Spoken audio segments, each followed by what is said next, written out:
Faster My, good afternoon. On Manx Radio today, we're looking at where we get to with net zero. In fact, is net zero still the correct terminology for where we're trying to get to? Is decarbonisation the real thing? The island's committed to cutting its emissions from about 700,000 tonnes now to zero within 30 years, to get carbon neutral electricity into our power grid. And, well, will it work? I've got a man who knows.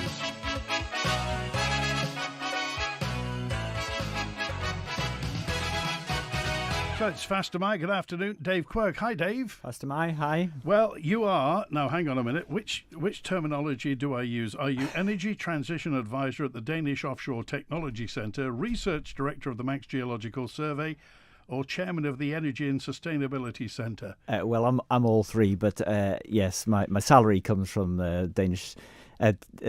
Denmark's Technical University, so DTU. Yeah. So what took you from Ballacomene and St Ninians to Denmark? Well, I always wanted to work in the oil industry, so I've got a guilty past. I was collecting fossils. I wanted to be a geologist, and it was exciting times, and the North Sea was taking off, and it was probably in 2015 I realised maybe that wasn't the way to go in the future.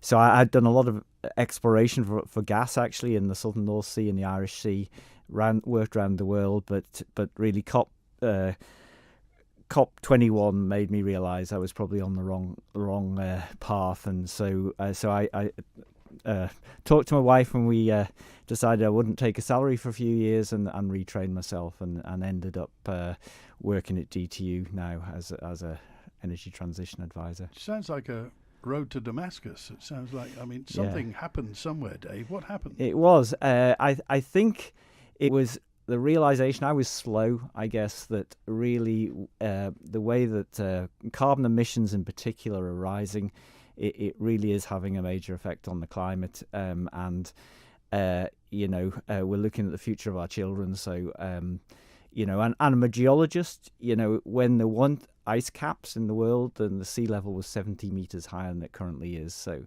you do want ice caps, and the way things are going, both in the Arctic and the Antarctic, things are not looking good when it comes to melting ice. Okay. And when did you firm that opinion up, and what was there any specific moment that convinced you? It was probably just before COVID. I'd done quite a lot of calculations on climate change, and we actually published it to give a simple formula. It was a guy called Svante Arrhenius in the 19th century, the end of the 19th century, worked it all out, but we slightly we had more data, and we realised actually the equations are clear.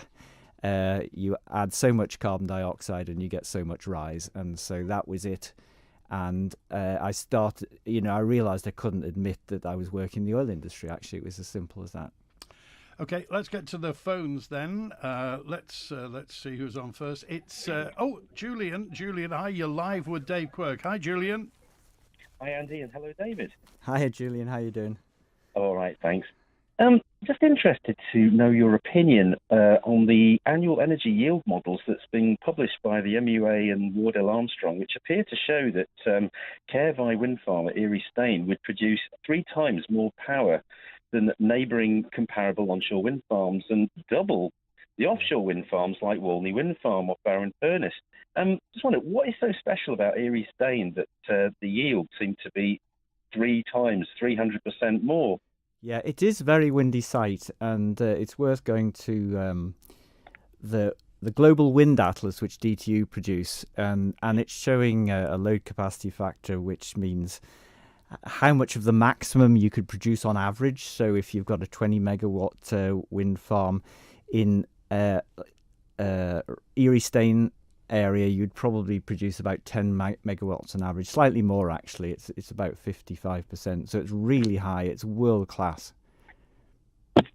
Right. When you talk about global, I've had a look at because you're in Denmark, aren't you, at DTU? Yeah. I've looked at the 13 largest offshore wind farms, which are usually far more productive. And if you take their 13 years and you take the average capacity factor, that works out at 35%. and that's for yours are well offshore. How does the Isle of Man onshore get to up to between 60 and 85%? Because that's more than double your offshore ones. Well, it's a funnel effect, actually. It's high, of course. And, now modern offshore wind farms are producing, it depends where you are, of course. If you're in the Baltic, it's about 35%. Now, offshore Denmark, it's about 50%. It depends on the height of the wind turbines. It's just, onshore the Isle of Man is actually slightly better than offshore Denmark. And it's worth going to the Global Atlas. You'll see where the reds and the greens are in terms of high production.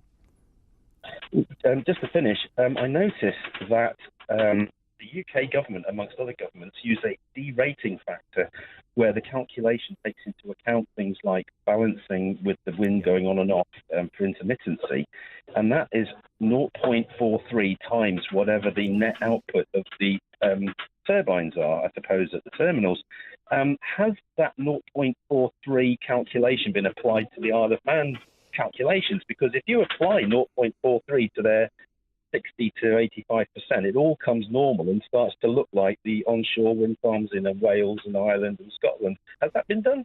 Yeah, it's a very good point, actually. There's 2 points. One is it's not a large wind farm that's being proposed. So actually it never really gets above the base load, the sort of the constant that the Isle of Man needs. So you're never going to have to switch it off as such, which is the curtailment.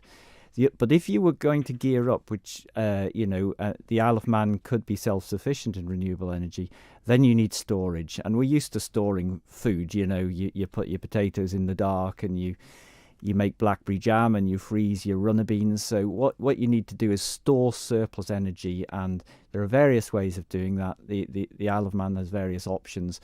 So that's where you avoid having to curtail. You store it and then you use it when you need it. If that's the case, at the moment, the measurements that I think your models are working on have only been running about 6 months, whereas it's customary 5 to 6 years.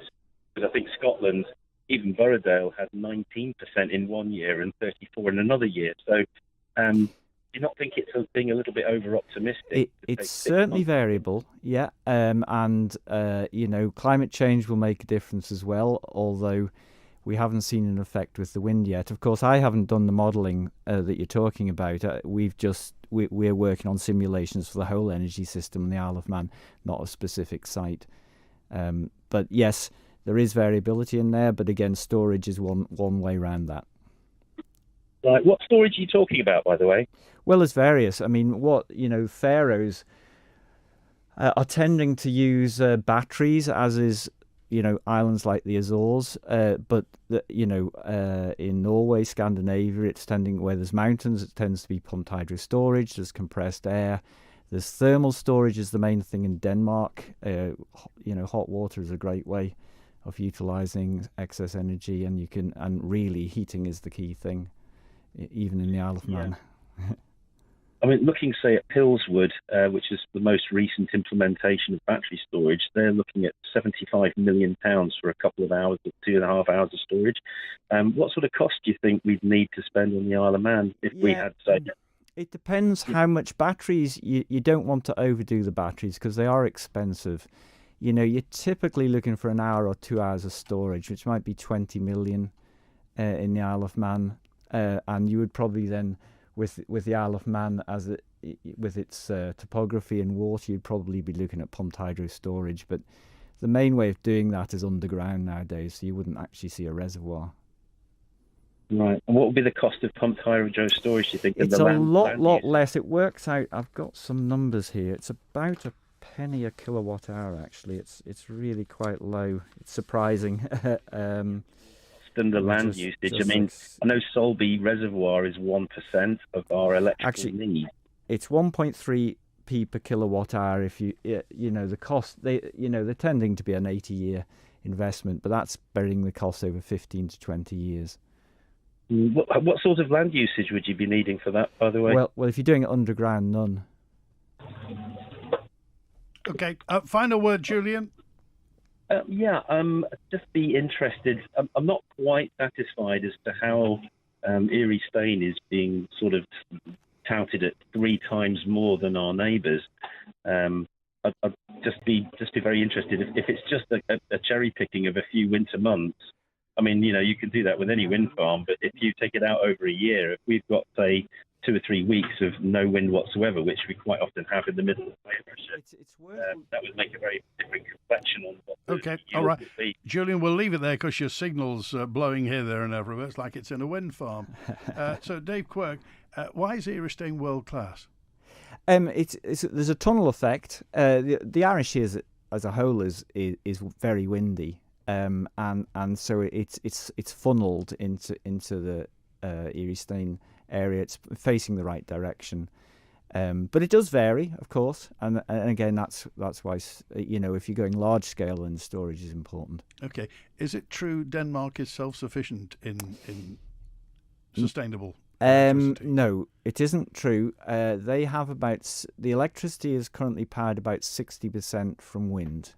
Then they have solar, they have biomass, and the biomass is actually biogas that comes from. There's a large number of animals from farming in Denmark.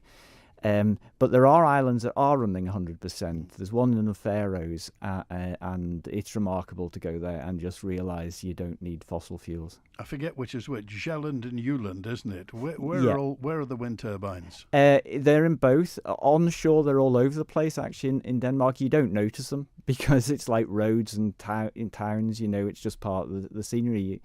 But now there's a large... there's planning for a large number offshore, both in the Baltic Sea and in the North Sea. There are already, of course, quite a few wind farms offshore, but really, they're actually planning 30% of the offshore to have wind farms in Denmark, and they'll be supplying Germany and other countries. What's the social atmosphere like? What do people think of wind turbines?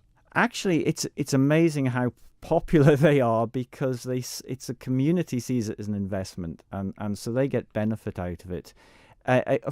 Of course, there will be some resistance in certain places, but they engage the public all the time, and they talk to them and see what the concerns are. And again, if you're getting benefit out of that, a cheaper electricity would be one example. Then actually, and there's sort of a pride in that. You're seeing Denmark heading towards being a clean nation. In fact, they started the wind industry off, funnily enough. Hence Ørsted. Yes, although they used to be an oil and gas company, funnily enough. But it was the second oil crisis. It's a little like the crisis we had with gas. Denmark didn't want to be beholden to oil and gas anymore. Right. So does it have any natural resources? It does. It has wind. Well, Denmark, yes, it's wind. Yes, it's got a lot of oil and gas, right. Funnily enough.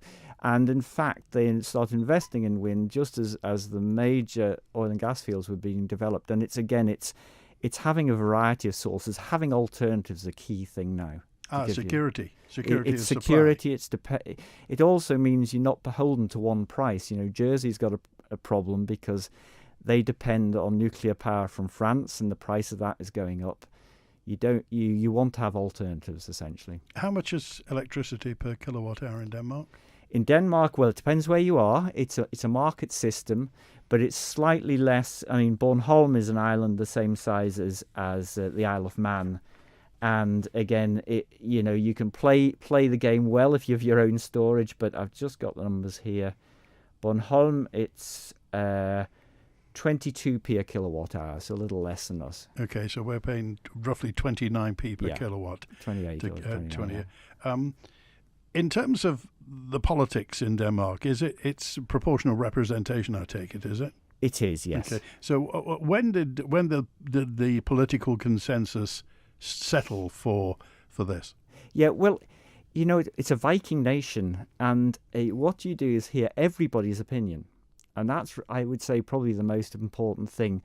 And really, it started slowly. And they have these Viking-style meetings every year where the politicians talk to the locals.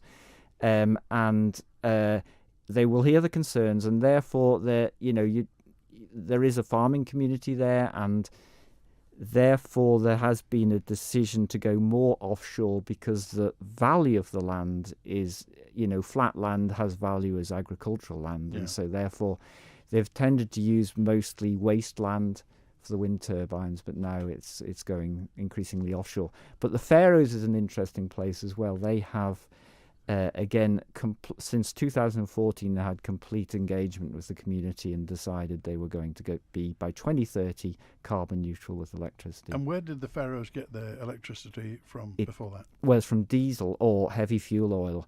And that's why they're investing like mad in renewables, because every time they invest, they save money. Okay. The less they import, the more money they save. Just explain to me then, you mentioned hot water storage. How does that work? Well, of course, in the old days, when you had power plants like Pulrose, you get surplus hot water. And so many Danish towns have what's called district heating, which is hot water that's taken around the towns. And of course, when you're switching off the thermal power stations because you've got renewables, then you need to find the heat from somewhere else, because that's what we depend on. We don't have central heating as you have in the Isle of Man. So there's two sources then. You can use, of course, wind energy to produce heat because it produces electricity, and you can store that hot water maybe 2 or 3 meters below the ground, and they use that then in the winter. They use solar power a lot, so they heat up water, again store it in the ground. And the other source then is... You say store it in the ground, where? So what they do is they build, it's called pit thermal storage. They make a pit, and then they cover the pit with obviously it's impermeable. They cover the pit with soil, and you're talking about hundreds of thousands of cubic meters of water. They heat the water up, and it's slightly stratified, so it's hotter at the top and colder at the bottom, so they can actually use it for cooling as well. And then they just pump the hot water around. So you're using wind and solar to make the water hot, and then you've got central heating. Does that affect the ground at all? No, it's sort of the temperature goes out for a few meters, and then it sort of stabilizes with heat. The other way of getting the heat, of course, is heat pumps, and we have community scale heat pumps. So rather than individually investing, really big heat pumps, and that tends to be with seawater now. So you get the heat from the seawater, and then again you pump the hot water round the towns. And probably in the Isle of Man you could get to about 70%, maybe 75% of the community heated by hot water in that source. Dave Quirk's on Mannin Line today. Eddie's with us. Hi, Eddie. How you doing, Andy, and your guest? Hello, Eddie. Hiya. Can I first point something out that really bugs me? You mentioned that you work commercially for 2 companies, and also you're for the University of Denmark, is it? I don't work for any commercial companies, no. We've got 2 charities on the Isle of Man, Manx Geological Survey and the Energy and Sustainability Centre. Right. Well, just to point this out before I get to my main point, is you're selling us one thing which I think you're selling. We recently had a guy called Paul Burgess on, yep, who is completely opposite to you. And I know who I would rather believe in that. But the main thing I want to get at, you started this interview by saying you had a revolution where you, one minute you're in the oil company and you got a conscience about being green. How do you feel then? You're telling us that these wind farms are great, but over the last 2 years I've got involved with this, and I've found out that they're not green at all. You're cutting down numerous amounts of the Amazon just to get the blades. The covering on the blades is toxic. You're causing landslips where you're putting thousands and thousands of tons of concrete. And I sent an article into Andy recently about the waste lake which is being formed by all the byproducts of all these rare earth things that you're using in the industry. Okay, well, let's get to some of those first of all.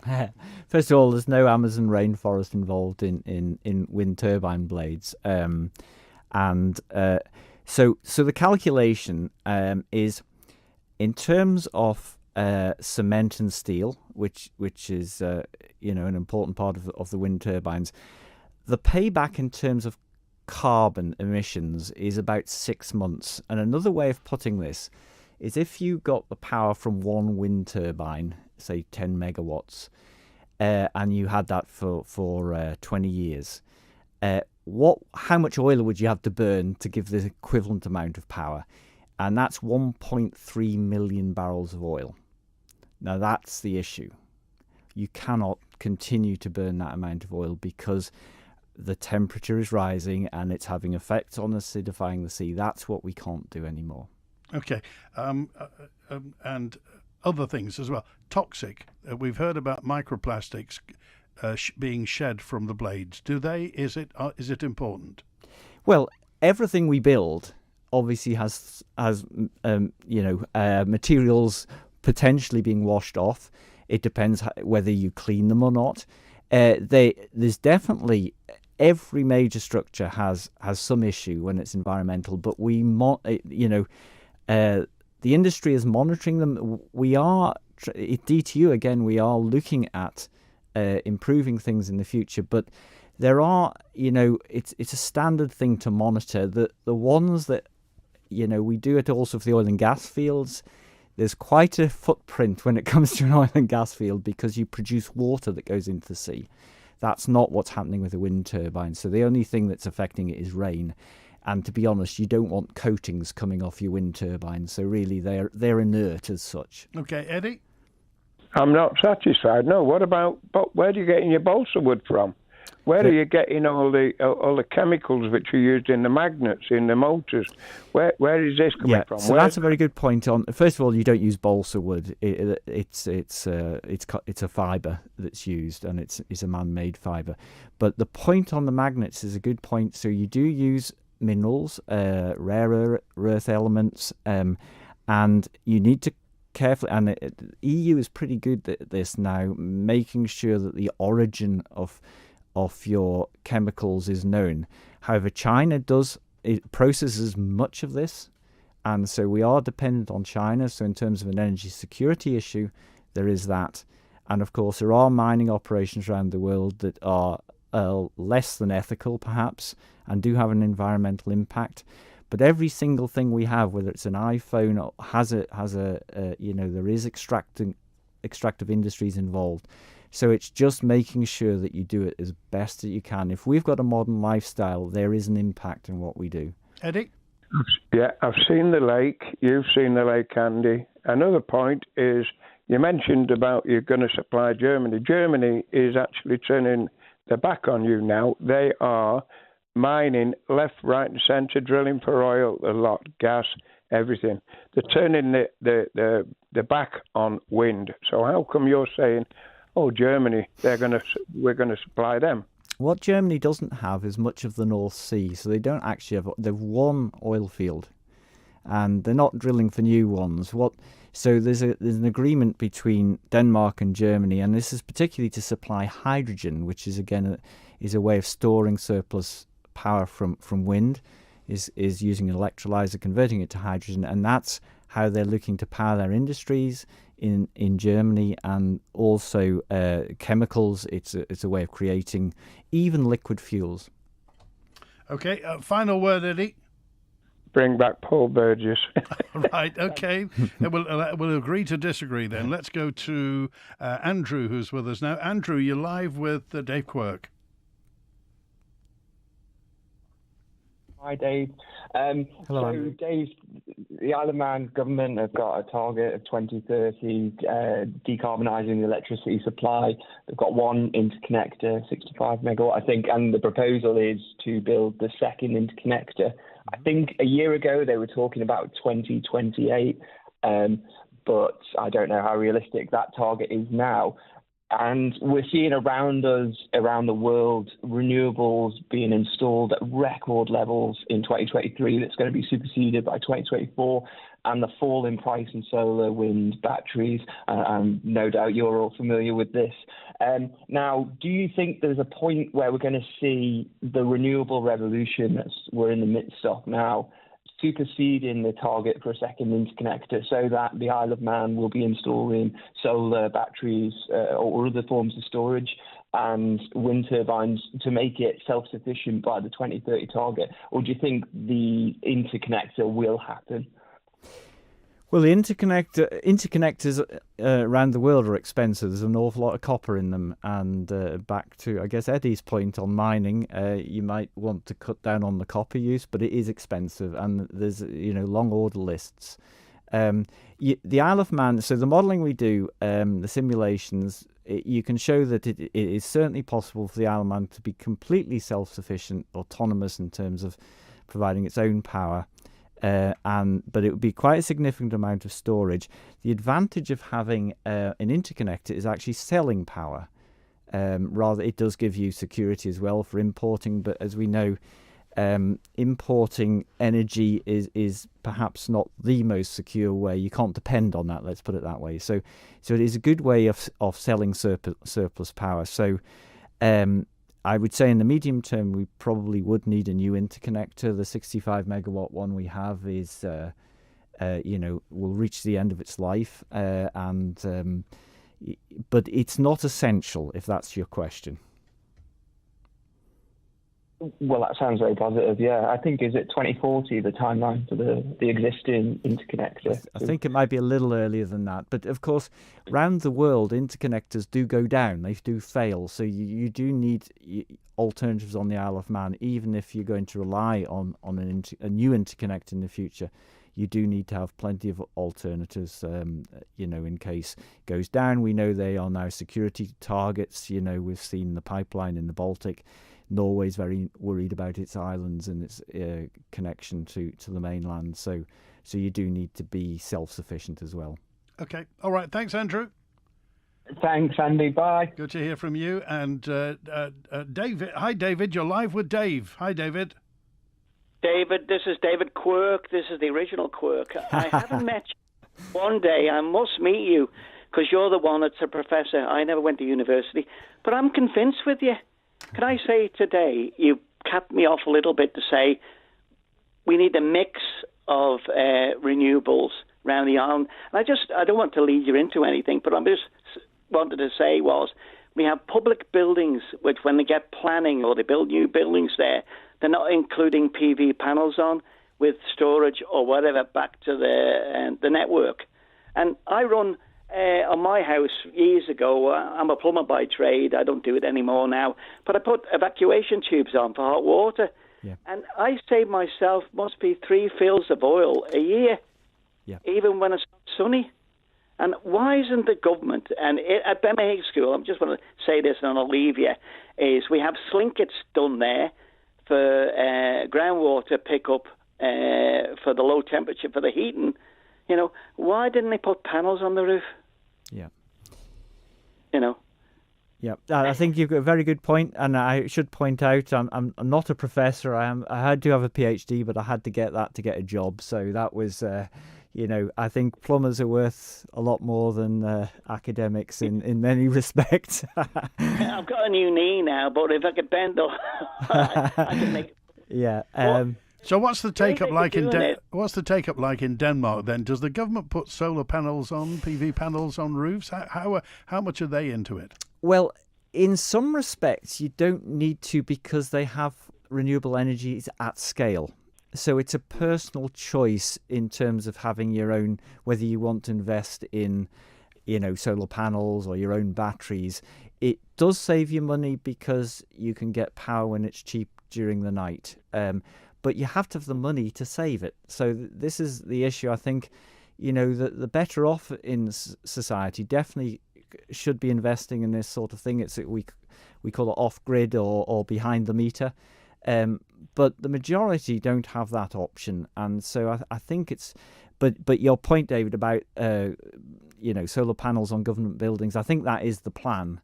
It's just maybe a little slow at taking off. Okay, thanks. Oh, you need to poke them.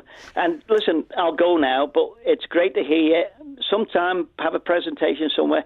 And if you're ever near Onken Football Club, have a look at our panels. Okay, mate? Thanks Will for that. do, thanks. Good to hear from you. Here's a note in from Dick who just said, Could you ask, BC Hydro, British Columbia Hydro, are supplying 5 million people in Vancouver with electricity at 8p a kilowatt hour. Hydro is a third the cost of wind power, as we've got rivers, glens, sea tides giving us unutilized energy 24 hours a day. As hydro is so cheap and successful, well, of course, in Canada, certainly in Toronto, around Montreal, it's very cheap there. Why don't we use? We've got a big mountain. Why can't we hollow out Snae Fell and stick something there? Absolutely. Hydro is very cheap, and of course Norway depends on it. In fact, the UK now depends on it because they built an interconnector from the UK to Norway.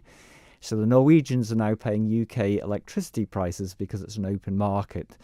Of course, Norway has an awful lot of land and mountains. Of course, climate change has meant there's some of those reservoirs have gone a little dry during the summer.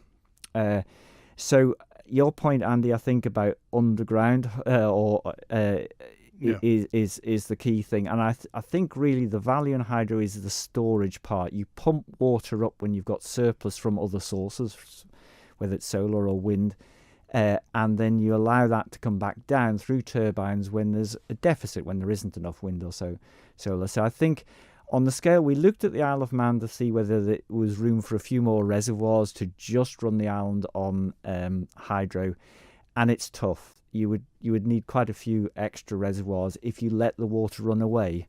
If you pump it back again, then it's a much smaller scale operation. Okay, we're live with Dave Quirk today. If you want to get in touch, text, email, call, and WhatsApp. We're on till 1. Mannin Line.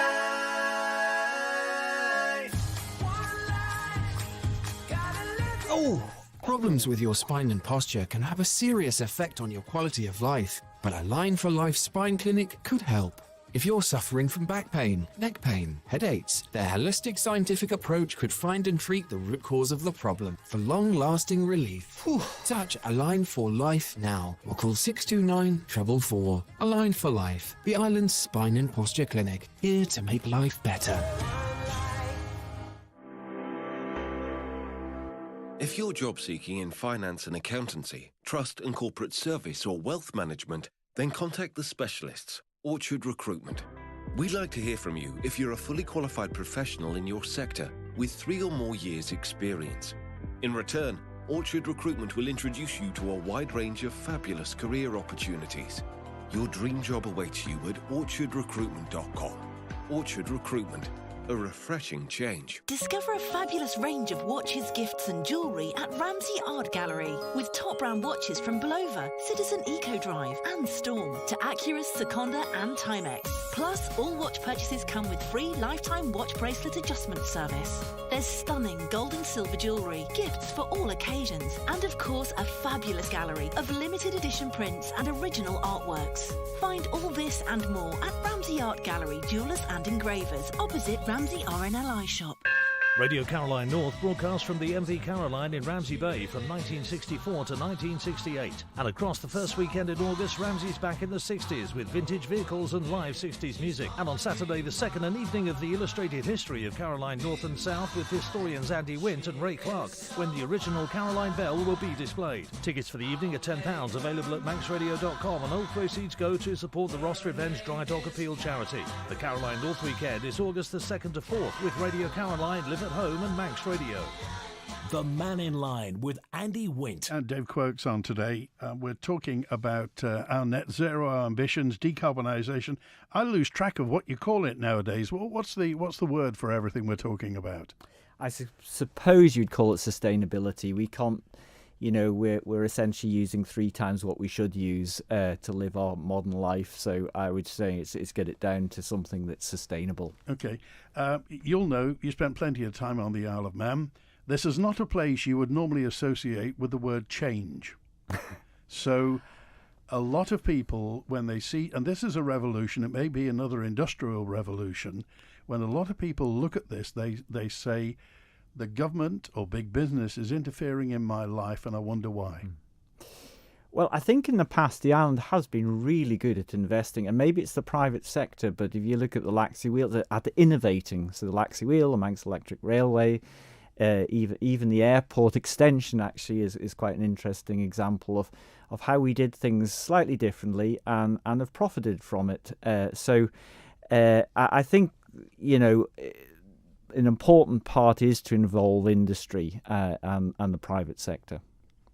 Where's the money going to come from, do you think? Well, if you involve the private sector and industry, then what you do is you don't pay the investment yourself. You pay for the service, and so when we buy vegetables in the shop, we're not paying for the field where the vegetables were grown, and so I think that the Erie Stane development is a government investment, but I think in the medium term at least it has to be funded by industry. Okay. Do you think that? Do you know anything about the financial model for Erie Stane? Does it work? Does it add up? It's definitely. As I say, when we did the calculations, MUA, we've got very similar numbers actually. You say we do this independently, but it was onshore wind would cost about 3p a kilowatt hour, and I think I've heard 2.5 to 4 was quoted by MUA, so it's very similar numbers. Again, the issue is if you're going to go for larger scale, then you need the storage, which adds, depending on whether you're going for batteries, which are relatively expensive, that would be 7p per kilowatt hour, and it would be 1.3p per kilowatt hour for pumped hydro. Okay, so when you say when we did, is this as the Energy and Sustainability Centre? Well, actually, it's a combination. It's all been done for free. We get no money for this, but so we've run simulations and models both at DTU and with Energy and Sustainability Centre, and we've now got an agreement to work together, a formal agreement. What do you know about this proposed Ørsted offshore field here? It's good in terms of what it would produce. It's a windy place, and it would be good if the Isle of Man got full benefit from that, which I think is what's being proposed. So it's big. That's got to be pointed out. Same sort of size. 1,000 feet.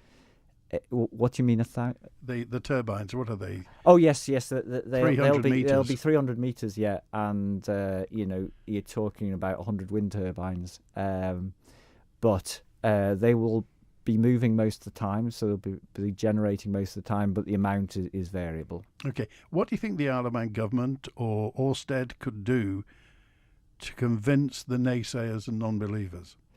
Well, of course, cheap electricity will have an influence, I guess. The way I look at it is if we compare what other islands are doing. And so we're working with quite a few of them. Although the islands that have sort of embraced renewables, it's a combination again, have cheaper electricity than we have here. Which sort of islands are you talking about? Well, the most northern one we work with is the Faroes, and then there's several in the Baltic, which include Åland, which is between Finland and Sweden. Then there's the Scottish Islands. Then the Azores. We've got a good relationship. We're working a lot with them. We've sort of started with Jersey and perhaps Guernsey, and then there's Madeira and the Canary Islands. So and we're all sort of collaborating for free at the moment. Okay. Our feathered friends don't fare well with wind turbines sometimes. Is there a truth about this? Because you hear both sides. Yeah. Well, there's a lot of turbines in Denmark, and there's a lot around the world. And if you were looking for the horrible gross statistic, it's about one bird a turbine per year, depending where you are. Sometimes it's 0. We have a lot of wind turbines. I've never seen a bird strike in Denmark, but we have different birds, of course, in the Isle of Man. But if you compare it to cars and buildings and cats in particular, it's such a minor threat to birds. However, of course, if you've got a rare bird that doesn't avoid a large moving blade, then there's an issue. But on the whole, birds are pretty good at not flying into wind turbines. Bats? bats are, again, it's a concern, but they use seismic echo sounding, and they'll see those in most cases. And so, obviously any large industrial structure has an effect, but it's a minor effect compared to the rest of the things we do in our life. Dave Quirk, do you think this is something the Victorians would have done?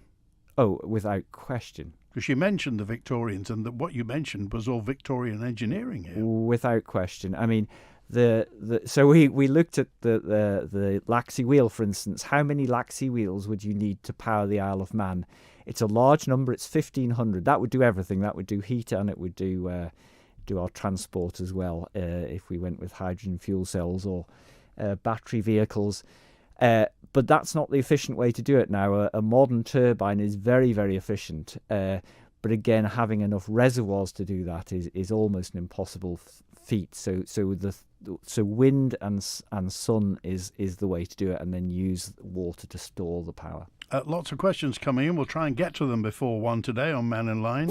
At NFU Mutual in Douglas, we believe the best way to look after our customers is to be based close to them. And so, with an office at Key House on South Quay, our great service is always close to home.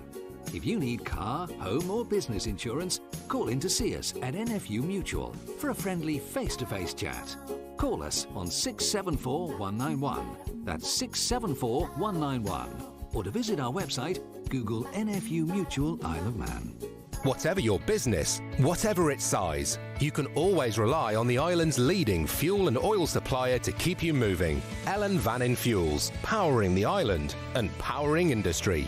Call us on 844 000. I began to struggle with the stairs, but I didn't want to leave our family home. So my daughter told me about Acorn Stair Lifts and their new showroom in Douglas. I was able to try the stair lifts and find the right one for me and the home I love. They were so friendly. The whole process was hassle-free, and they offered the whole package from installation to servicing. Choose the island's first choice for stair lifts. Acorn Stair Lifts, South Quay, Douglas. Call Acorn Stair Lifts now on 672 414 or call into our Douglas showroom. The extended Ramsey Garden Centre is deceptively large. You'll find a warm welcome and everything from bedding and perennials, fruit and vegetables to lighting, garden ornaments, bird baths, bird tables and indoor and outdoor pots. Come and browse at Ramsey Garden Centre. Tonight here on Manx Radio at the brand new time of 5:30, join Kiri Kermit and myself, Simon Clark, for the new series of Countryside. I popped into the Southern District Agricultural Showfield to see how preparations were coming along, and there's still time to get arts and crafts entries in. I was invited to have a look around the brand new cattery facility that's about to open at the MSPCA in Foxdale, and also I popped along to Polson Park to check in on the Tough Mucker Junior Manx X Games. That's all in Countryside tonight here on Manx Radio at 5:30. And don't forget, you can download or subscribe to the podcast for free at manxradio.com. The Mannin Line with Andy Wint. And Dave Quirk's with us. In Northern Ireland, says Juan, just across, they've got this experimental tidal generator, and they're building a new gas power station, and they're boring for geothermal in the north coast. Where do you stand on all of those? Tidal generation, new gas power stations and geothermal? Right, tidal, first of all. It's not commercial at the moment. It's a relatively expensive energy, or the technology probably hasn't reached... It definitely hasn't reached commercial maturity. They've been trying for 50 years. Salter's Duck on Tomorrow's World was 50 years ago. It's a harsh environment, but there again we have offshore wind turbines. So, but you're actually in the sea, and there are various technologies. And when you see various, then you think, well, obviously it's not mature yet, because deciding which one to go for would be difficult.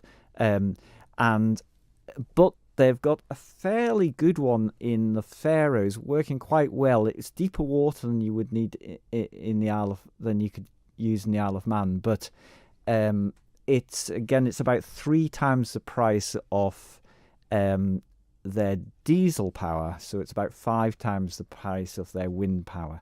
So they're investing in it. I suppose they're seeing it as an experiment. Okay, this new gas power station, which leads me on to Kroger Gas and the field here. Yeah, well, the issue, so there isn't actually a gas field been discovered. It was officially a dry well. They drilled through. The normal target didn't find gas. They're looking on seismic data. You're looking for an upturned bowl, essentially, something that can hold gas, stop it from reaching the seabed. But they had a commitment to drill deeper. That's normally what the UK government does, is they drill down to the Carboniferous, which is actually where the coal is that produces the gas. Now, when they got through some salt, they got into some rocks that look a little bit like the Peel sandstone, and there was a slight indication of gas there. Now, whenever you drill through salt, you'll always find an indication of gas beneath. So what we used to do in the southern North Sea, and you do in the East Irish Sea, the first thing you try and do is try and produce the gas, bring it to surface. And that's expensive, but you set everything up to do that. Now, they tried because it's expensive, and they could not get gas to surface. So it's what you call a dry well. It's a failed well. So you think Croker gas will never happen, could never happen? There's a very small chance you would find gas somewhere else. You would need a lot of data, but it's not. It would be any economic analysis you do on it's not economic. It's just too small. All the structures are too small, and really your investment doesn't come back until 7 years later, and that there's probably not going to be a market for it by that stage. Okay, aren't the Irish drilling for gas? I'm aware of at the moment, but they're still drilling for gas in the UK. Okay. But it's seen as a transition fuel. It's probably a little inaccurate because of methane leaks, which it does. It's a worse greenhouse gas than carbon dioxide.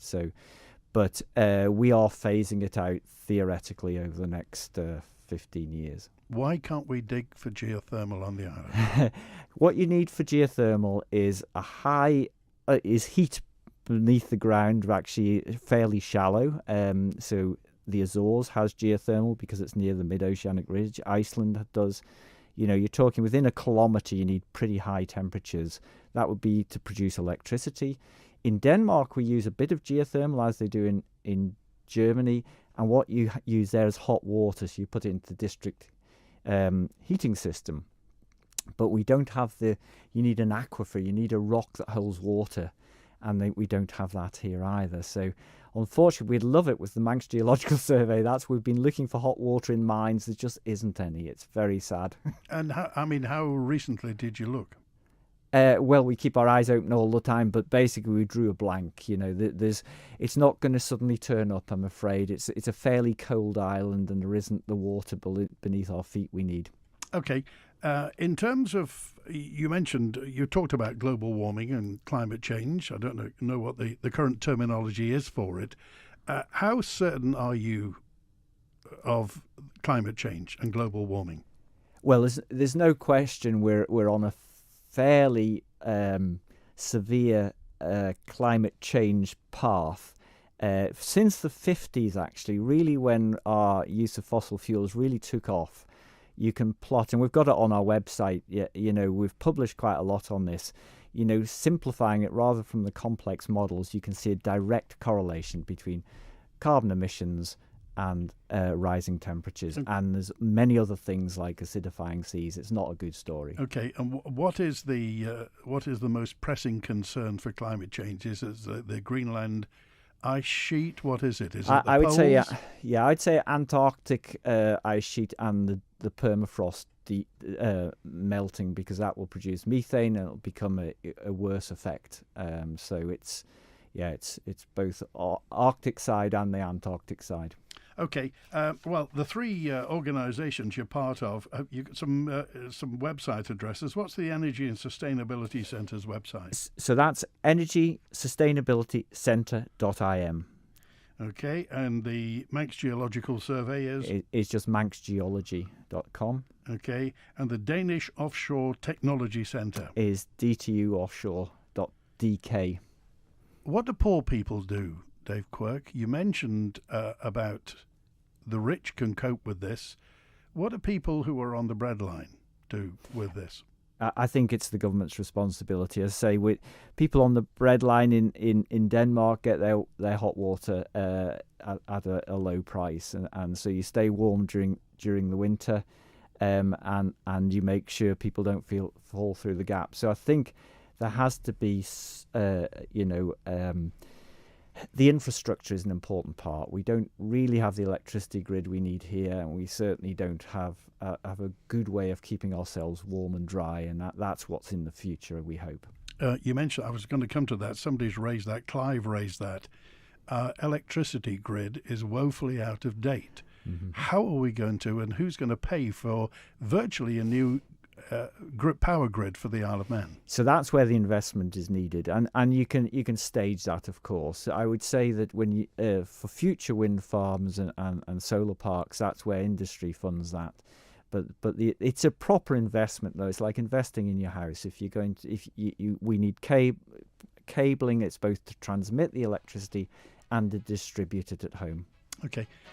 I'm going back to Denmark now. So is there any pushback at all from the Danish population? Any pressure groups against it? Not.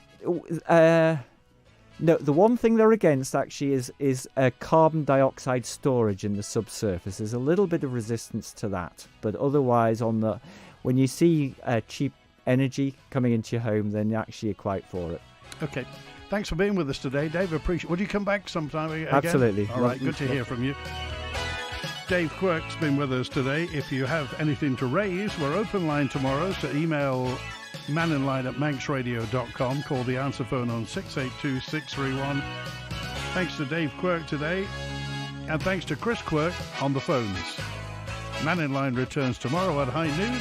Enjoy the rest of your Tuesday. WINT Construction